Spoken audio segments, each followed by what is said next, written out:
Hey everyone, how's it going? I thought today I would talk about 5 classics that I want to reread.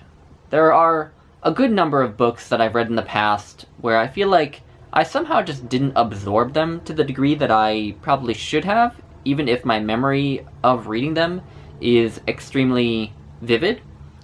And then there are other books where I read them and I do feel like I really did get the measure of them, absorb them really well, but which I still can tell there's a lot to them that I didn't gather from the first reading, or that I enjoyed enough that I just want to return to their world and re-experience them.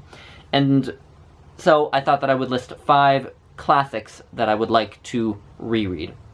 The first of those goes way back in time. These aren't all going to be classics of Greece and Rome, like my other video on classics that I want to read next year, but the first 2 are, and the first one is The Histories by Herodotus.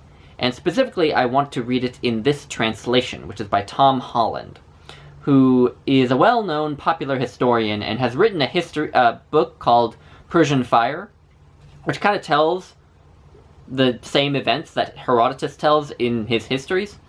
And so what I might do is I might pair a reading of Persian Fire with a reread of the Histories, just to get sort of a modern perspective, and then to go back and reread Herodotus. But I just enjoyed Herodotus a lot. He's just fascinating and fun, and a great storyteller, and it's such an interesting period, and given my interest in the classics of Greece and Rome, I of course am interested in the history, so I want to reread that. The next one is a bit of a different book, a bit of a different case. And the next one is The Aeneid by Virgil. Now, this is a book that I've actually already read twice, so I feel like I've absorbed it pretty well. However, neither time I've read it have I particularly loved it. I love the first half of it, and I love book 6, where Aeneas goes down into the underworld. I love that. And I love the story of Dido. I love Dido in this book.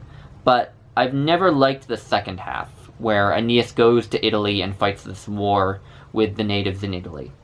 I've never liked it.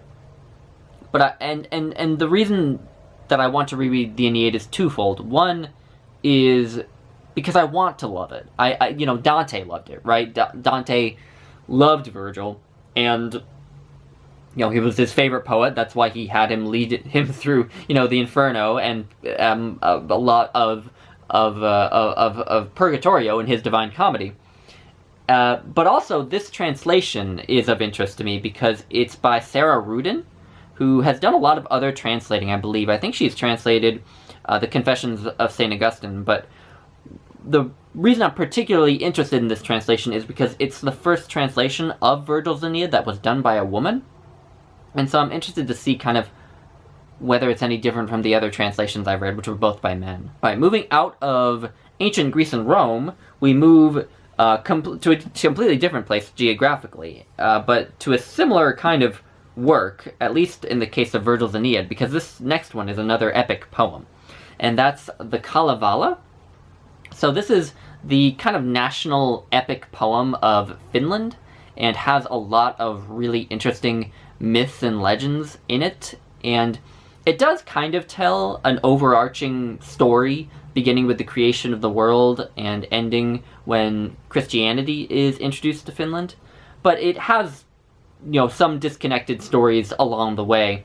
And the reason I want to reread this is just because I remember so little of it, actually. Aside from the story of Kullervo, which had a huge impact on me, which I loved, I remember very little from the Kalvala. I remember very few of those other stories.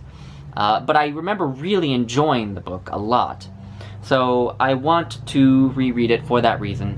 And I want to reread it also because it was a huge influence on the works of J.R.R. Tolkien, which I'm currently kind of in the process of revisiting.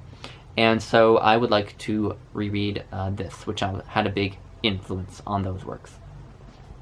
And now the last 2 are moving into more comparatively contemporary times. The first one is one that I read a few years ago, and it's The Brothers Karamazov by Fyodor Dostoevsky. And this I would like to reread, mostly just because I remember reading it as such a vivid and gripping and thrilling experience. This is undoubtedly one of the greatest novels ever written, but I think, again, there's more I can get from it. So I both want to revisit it just for the enjoyment of having read it, but also because I think there are more layers to it that would probably move me more now than they did when I read it before. So I want to reread The Brothers Karamazov. And then the last book is the weirdest selection. So the book is Emma by Jane Austen. And the reason that this is a weird selection is because I technically have not actually finished this book. So I haven't really read it, right? I haven't marked it as read on Goodreads or anything. So really, it won't really be a reread in the full sense of the term. But when I tried to read this a few years ago, I got about 3/4 of the way through it before I gave up on it. So when I go to reread it, it will feel like a reread for much of it, because I've read so much of the book, right? But of course I can't just go back in and start at 3/4 of the way through and read the last 25% and expect to get much out of that, right? Because it's been, I think, 2 or 3 years since I read that chunk that I read of this book. So a lot of it has faded in my memory. So I need to start over. So technically this isn't a reread, but it will feel like a reread. So that's why I put it here. And because it's a big book for me. It's kind of sort of a white whale for me, you know, for me to finally finish reading Emma. Because I was really not liking it, but I want to go back to it and see whether maybe the ending would put it in a different light, or would really save what I didn't like about the rest of the novel, and so on. So I want to quote-unquote reread Emma. So anyway, those are 5 classics I would like to reread. Let me know if you've read any of them, if you like them, or if you don't like them, and I will leave it at that. Talk to you all later. Bye.